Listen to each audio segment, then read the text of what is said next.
Hi hello నమస్తే welcome to Kanishka కబుర్లు. ఈ రోజు నుంచి మీ అందరి కోసం అపూర్వ చింతామణి కథలు స్టార్ట్ చేస్తున్నాను.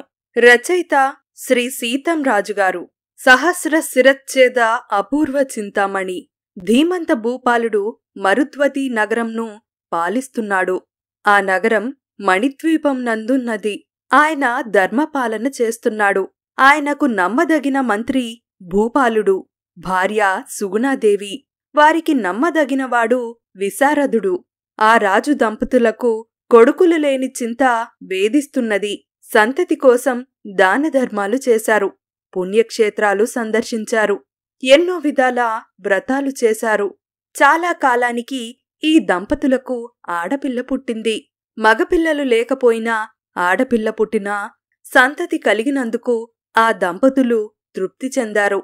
దినదిన ప్రవర్ధమానంగా పెరుగుతోంది. ఆమె బహు చక్కనిది. ఆమెకు చింతామణి అనే పేరు పెట్టి పెంచుకుంటున్నారు రాజదంపతులు. 5 ఏళ్లకు ఆమెకు అతి వైభవంగా అక్షరాభ్యాసం చేశారు. చింతామణి అంతఃపురంకు ఎదురుగా ఉన్న ఉద్యానవనంలో ఆడుకుంటోంది. ఆమెను వారి బావలైన సుధాకర్, ప్రభాకర్లు చూసి అందరూ శిలావేదికల మీద కూర్చున్నారు. తల్లి సుగుణాదేవి వచ్చింది. చిన్నగా నవ్వుతూ అందర్నీ చూపించి, మా చింతామణి 2 బావల్లోనూ ఎవర్ని చేసుకుంటుందో, ప్రభాకర్ని చేసుకుంటుందా లేక సుధాకర్ని చేసుకుంటుందా అన్నది నవ్వుతూ. 2 ధీమంతునకు మేనల్లుళ్ళు అవ్వడంతో వారిలో ఆమె ఎవరిని చేసుకున్నా తనకు అభ్యంతరం లేదని చెప్పి నవ్వాడు. సుధాకర్, ప్రభాకర్లు 2 సమవయస్కులు. వారి మధ్యన 6 మాసాలు తేడా మాత్రమే ఉంది. ఆ 2 సుగుణశాలురే. అందువలన రాజు ఆ మాట అన్నాడు. ఎప్పటిదానికోసమో ఇప్పటినుంచి చర్చించుకునే అవసరం లేదన్నాడు రాజు. ఆ తదుపరి అందరూ ఉద్యానవనం నుండి కలిసి అంతఃపురమునకు వెళ్లారు. భైరాగి వైద్యం. చింతామణి చక్కదనాల చుక్క మాత్రమే కాకుండా చదువులో ఆరితేరింది. ప్రతిభావంతురాలు అయ్యింది. ఎటువంటి మహాగ్రంథమైనా చదివేస్తుంది. దాని అర్థం సులభంగా చెప్పేస్తుంది. ఏదైనా విమర్శించి మాట్లాడడంలో మంచి శక్తి కలది. కొడుకైనా కూతురైనా చింతామణి అయినందుకు తండ్రి ధీమంతరాజు ఆమెకు రాజనీతి సూత్రాలు, పరిపాలనా విధానాన్ని బోధించాడు. యుద్ధం చేసే పద్ధతి, ఆ రహస్యాలు కూడా నూరిపోశాడు. కత్తి పట్టడంలో నేర్పు వహించింది. చింతామణి భవిష్యత్తును గురించి కలలు కంటూ ఆమె శక్తి సామర్థ్యాలకు ఉత్సాహభరితులయ్యారు తల్లిదండ్రులు. ఆమెకు యుక్త వయస్సు వచ్చింది. వరులు తమ కనుసన్నల్లోనే ఉన్నారు. కనుక ప్రభాకర్నో సుధాకర్నో ఆమె ఎవర్ని కోరితే వారికిచ్చి పెళ్లి చేయదలిచారు. ఆ రోజు చింతామణి చెలులతో కలిసి వనవిహారం చేస్తున్నది. గుబురుగా పెరిగిన పొదపర్కన పూలను స్వతంత్రంగా తుంచుతోంది. త్రాచుపాము ఎటునుండి వచ్చిందో రాజకుమారి పాదం మీద కాటు వేసింది. ఆ బాధను తట్టుకోలేక చింతామణి పడిపోయింది.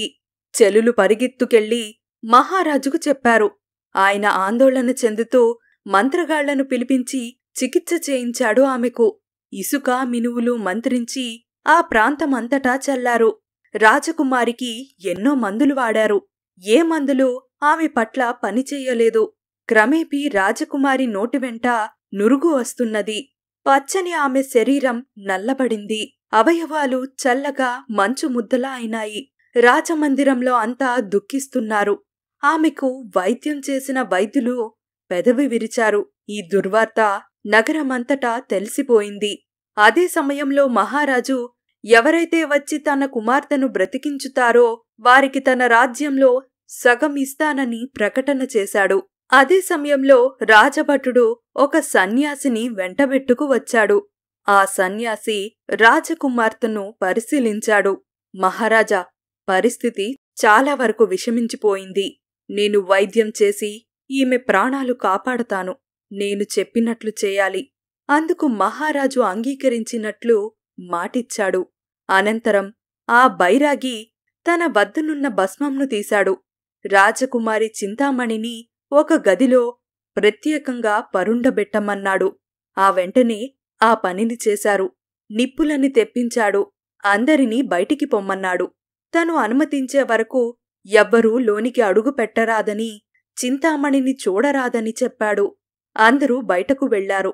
అయితే 2 దాసీలను మాత్రం ఉండమన్నాడు. తదనంతరం తను తెచ్చిన భస్మంను నిప్పుల మీద వేశాడు. పొగ దట్టంగా వచ్చింది. ఆ పొగను మరో దాసీతో పొగను వృధా చెయ్యకుండా చింతామణికి పట్టించమన్నాడు. ఆమె అదే విధంగా చేసింది. ఆమె సజీవురాలై లేచే వరకు ఎవ్వరూ లోనకు రాకూడదు, ఆమెను పలకరించకూడదు అని కట్టుదిట్టం చేశాడు భైరాగి. అర్ధరాత్రి సమయానికి చింతామణిలో చలనం కలిగింది. కాళ్ళు చేతులు ఆడించింది. ఆ సమయంలో లోపలకు రావడానికి అనుమతిని ఇచ్చాడు. అది చూసి అంతా ఊపిరి పీల్చుకొని ఆనందించారు. ధీమంత భూపాలునికి శరీరం తేలికయింది. తదనంతరం కళ్ళు తెరిచి అందర్నీ చూసింది. అందరితోనూ మాట్లాడింది రాజకుమారి చింతామణి. అయితే ఆమె అధికంగా నీరసించి ఉంది. భైరాగి పుణ్యమా అంటూ రాజకుమారి బ్రతికిందని అప్పటికప్పుడే ఆ శుభవార్త దావాననంలా అందరికీ తెలిసింది. రాజదంపతులు చేతులు జోడించి భైరాగికి నమస్కరించారు. భగవంతుడు మాదిరి తమరు వచ్చి మాకు పుత్రికాభిక్షను పెట్టారు. మీ మేలు జన్మజన్మలకు మరువలేము అని అన్నారు ధీమంత భూపాలుడు. మరో గడియ గడిస్తే ఆమె మాకు దక్కేది కాదు మహానుభావ అంది రాణి తృప్తిగా ఊపిరి పీల్చుకొని.